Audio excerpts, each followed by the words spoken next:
Hey, it's your boy Sean B, and welcome back to another episode of Filmmaker Friday. We only have 5 more days left in Black History Month, and I will be blessing you with our final Black History Fun Fact of 2024. So let's get this thing started. So today, I'll be doing a Q&A session answering questions that I have received lately about my creative journey. So you want to be a filmmaker? Let's talk about the journey. My journey officially started in 2019. So September of this year will mark 5 years that I've been on my creative journey. Hey, it's been a hell of a ride so far, from the networking to working with some of the most talented people. I'm blessed and so thankful for the people that I've been able to work with, for being able to take that leap of faith, putting my work out there in front of the masses, in front of audiences and everything, being able to submit my work into film festivals. I finally got the opportunity to do my first film festival circuit. So that was a experience in itself, and I was actually able to pick up a couple of awards with my first film festival run.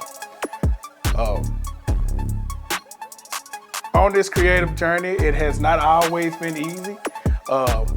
Definitely being an independent filmmaker is a lot harder, especially when you have to fund everything yourself, or you're trying to come up with resources. And that seems to be one of the biggest things for being an independent filmmaker, or being a creative period, is those resources. Because not everybody is fortunate enough to be able to fund their dreams. Out of pocket. People have jobs, and they have bills and families and everything that they need to take care of. So for me, fortunately enough, I've been able to put myself in the right rooms to where I've been able to network with people, been able to talk with different entities about pitching myself and about receiving grants and stuff for some of the projects that I've done. And if you have not seen my video where I was talking about pitching yourself, make sure after you look at this, go check it out. But my creative journey started back my filmmaker journey started back in 2019. I actually been a character all my life. I actually started out acting. I was an actor first, for those who didn't know. I'm still an actor at heart. I still have a passion for acting. I said passionate, Lord. I still have a passion for acting. I did plays, did plenty of plays, did a lot of theater work, both on the stage, behind the scenes, as well as on my filmmaker journey. I've been in front of the camera, I've been behind the camera, I've been able to help on set in different areas, just like with the stage, with theater. And so that's my creative journey so far. As I've been, over the years, trying to soak up as much knowledge as I can. I definitely, growing up as a kid, I always wanted to know how movies were made, how films were done, how television shows were done, learning the production side of everything. Because everything looks good when it's on camera, when it's all on our TVs, when it's in the movie theaters and things like that. But there's a lot of working parts to get that final product that we see, like I said, in our homes and in theaters. That was one thing that fueled me to start writing and directing and things like that. I've been a storyteller my entire life. I always like to, even as a kid growing up, I would like to act out things, come up with different characters and scenarios and things like that. And so what I'm going to do is I'm going to, in the near future, drop a separate video really going into those details about my journey, how I got from point A to point B, where I plan on going in the next few years and things like that. So y'all be on the lookout for that.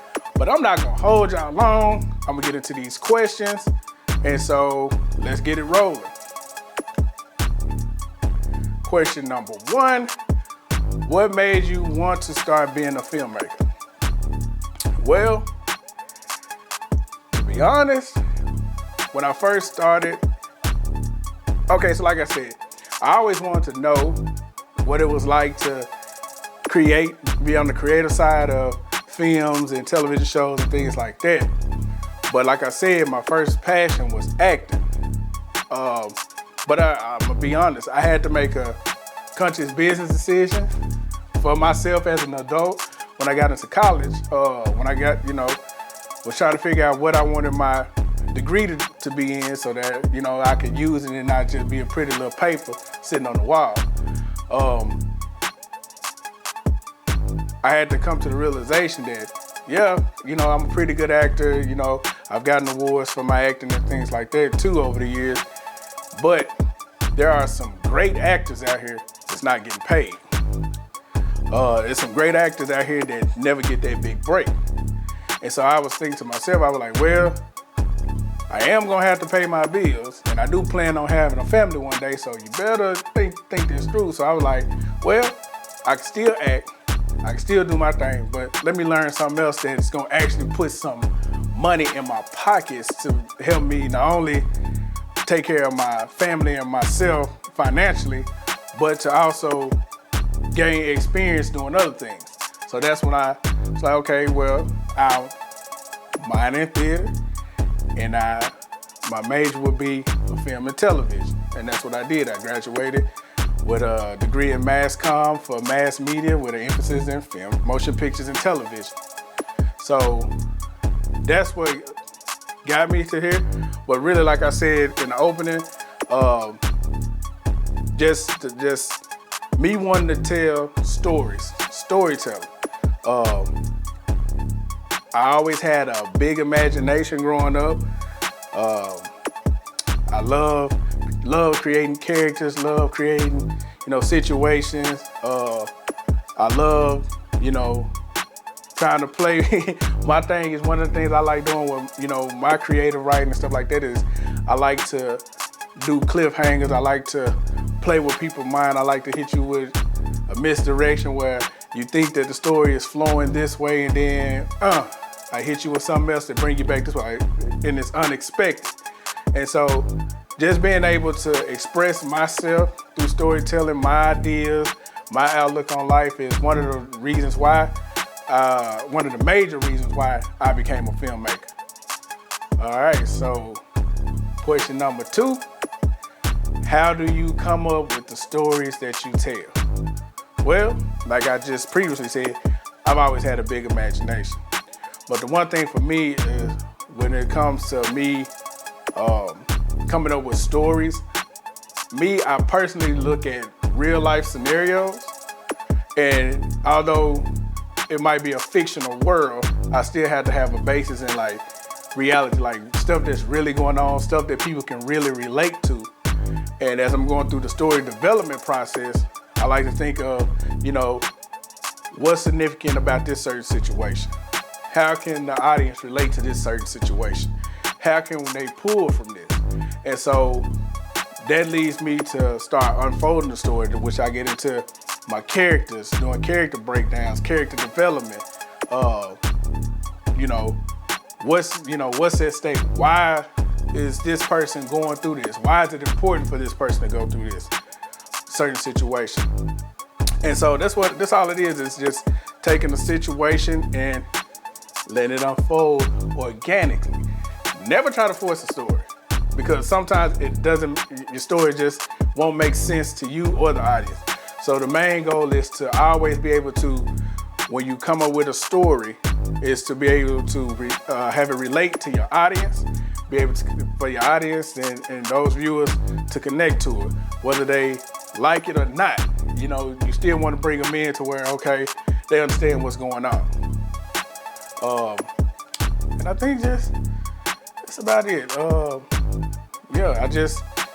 Another thing I like to do too when I'm, coming up with my stories, like when I get to my characters and stuff like that, is I do a thing where we like to call, I got a group that I'm a part of, that I'm actually the team leader of, and it's a lot of us that write in the group and stuff like that. And so several of us like to do what we call people watching, and that's how we develop characters. You might be sitting at Chick-fil-A, or you might be sitting at the park, and somebody come out and you just stop and you look at them and look at their mannerisms or look at how they're acting or something like that, or, you know, yeah, looking at how they're acting or whatever, and it might spark something in you like, okay, I see what they're doing now, how, and then your mind get to racing and you start developing stuff, just developing a story or developing this character. Sometimes you might start developing the character before you even get to the story. You might see, like I said, see somebody, or what we say, people watching, and see how they're acting and stuff like that, and you might have a whole scenario or situation that's revolving around their mannerisms. So that's it. That's how I pretty much come up with the stories that I tell. You know, just real life situations, relatable situations, or you know, just things that make people think. I'm really big on making people think about certain things, and I really want my specific storytelling to really stick and resonate with you. All right, next question. What do you do to get in the mood creative? My thing is this, outside of film and everything, I'm really big on music. I listen to all genres of music. When I say all genres, I mean all genres, from country to, I listen to some rock, I listen to gospel, I listen to rap, R&B, blues, all that, you know. But here's one that I think that really helps me a lot, getting into the mood of really buckling down and focusing and stuff, is I would play classical music. Yes, I said classical music. I got the classical music thing from my older sister, just being out in California visiting her, and she was in school and she had to study, and I would like, she would put on some classical music, and I'd just be looking like, you know, what we doing here? And not knowing that she said it helps her calm down and focus, and allows her to open up her mind without being distracted. And so I was like, okay. So I started doing the same thing when I was in undergrad. I would listen to classical music when I just want to put something on and focus and listen, and pay attention to what I'm doing. So I play classical music because it would be entertaining. It'll have me in the zone, focus, without being a distraction where, you know, your favorite hip hop song, rap song, gospel song, something come on and then you distracted, you dancing, you moving, and you groove. Now don't get me wrong, I still move and groove and everything while I'm getting into my mode, especially when editing and stuff like that. Because you gotta keep yourself motivated, gotta keep yourself going, gotta keep your energy up and things like that, because if not, you know, you'll throw everything to the wayside, you'll be distracted. You won't be getting anything done. So that is one of the things that I do to get into my creative mood, is I gotta throw on some music, whether it's some oldies, like I said, some classical stuff, some gospel, some blues, whatever. I like listening to the oldies. I like listening to the Motown hits, 90s R&B. I like listening to all of it. So yeah, music is one of the main things for me. I cannot forget, I do love those hip hop jazz covers. So try that. Try music. I know some people like to doodle, draw to get themselves going. But like I said, but for me, it's music. Music always has been a motivation for me. It gets me going. Question number 4. What do you do when you start getting burned out or unmotivated? I just take a break. I would take a break. Actually, I had gotten to the point where I was getting burnt out and tired and stuff, and I don't want to fall out of love with filmmaking, because you know what they say, once you turn your passion into a job, it becomes a job, you know, you start hating it. I never want to be like that with filmmaking. So every year for the last 4 years, at the end of the year, I would take a vacation. The month of December, like after the first week of December, I won't do anything. I'm not, now I won't say I'm not doing anything, but I would not pick up a camera or do any editing, hard editing or anything like that, just so that I can reset, reflect, enjoy family, enjoy the holidays and stuff like that. And so by the time we roll into the next year, I'm refreshed, recoup, regroup, and I'm ready to get back in it.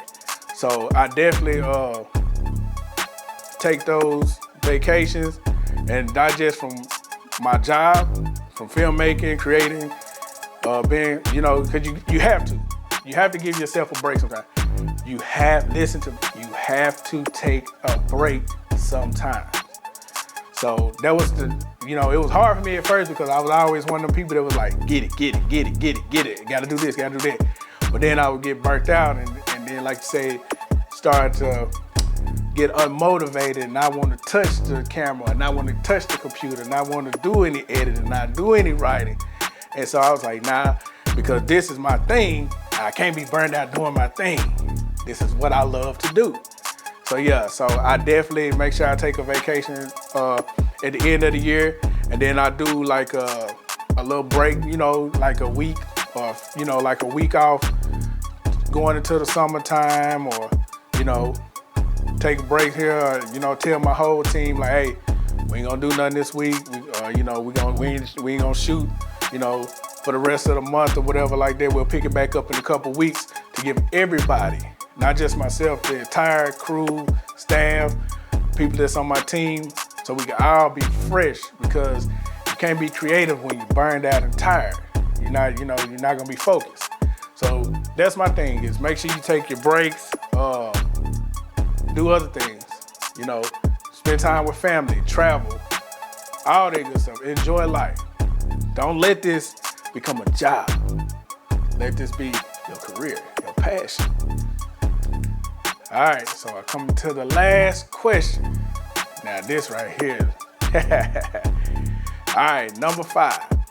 Is Tubi a blessing or an overrated curse?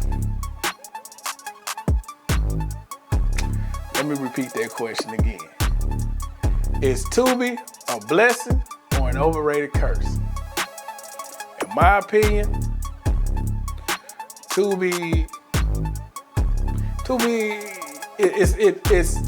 it's a blessing for independent creators, especially black creators, because it's actually a platform that's pretty much been dedicated to independent filmmakers. Especially most of the stories that you see on there are from black creators from all over the U.S.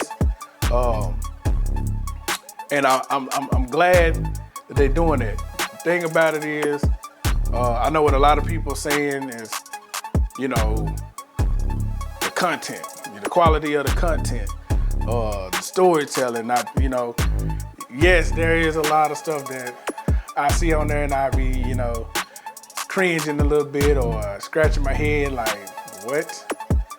But, I never knock anybody for, their creativity when they doing it for real. And let me say that, when people are doing it for real, because everybody are not on the same level or not in the same area on their creative journeys. You got some people who are further advanced, so they can produce these high quality, high impact projects. And then you got people who just getting started and trying to find their niche in filmmaking. And so you're gonna have 2 different levels. Now that's for those people who are passionate about it. Now what I have seen on Tubi is just some people just doing any old thing and just throwing it up on there. Now with that being said, I know that I believe it's Fox. Fox just bought out Tubi, and they're supposed to be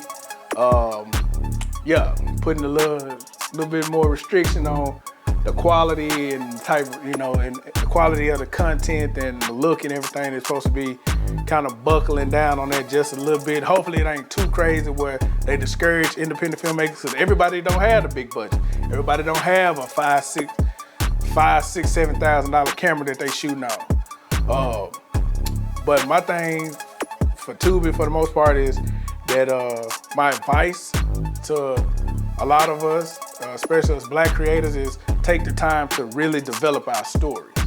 I think that's the main thing for me with Tubi, is there's a lot of underdeveloped, a lot of underdeveloped stories that need to be fixed first before you get to talk about the camera quality, the audio quality and stuff. Yes, those are things that are very important and need to be fixed.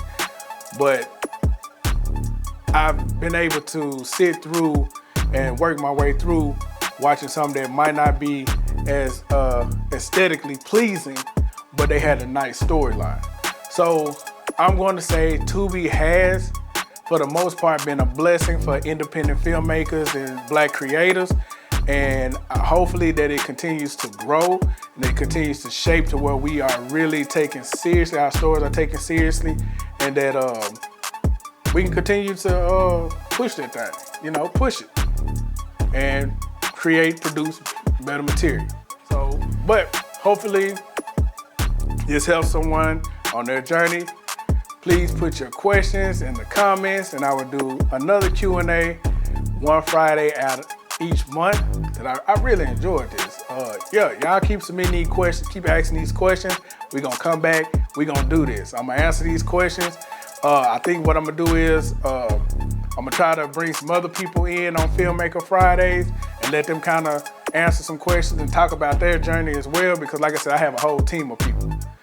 All right, now it's time for our final Black History Fun Fact. Did you know that in 1948, Gordon Parks was hired as the first Black staff photographer at Life magazine? The legendary American photographer got his break when Life magazine hired him after publishing his acclaimed photo essay on the life of a Harlem gang leader. Parks remained at the magazine for 2 decades, where he took photos of everyone from Muhammad Ali to Malcolm X. All right. Thanks for tuning in to another episode of Filmmaker Friday. Be sure to tune in next Friday as we talk more filmmaking. Be sure to leave your comments, give me those questions, like, subscribe, and hit that bell. Peace.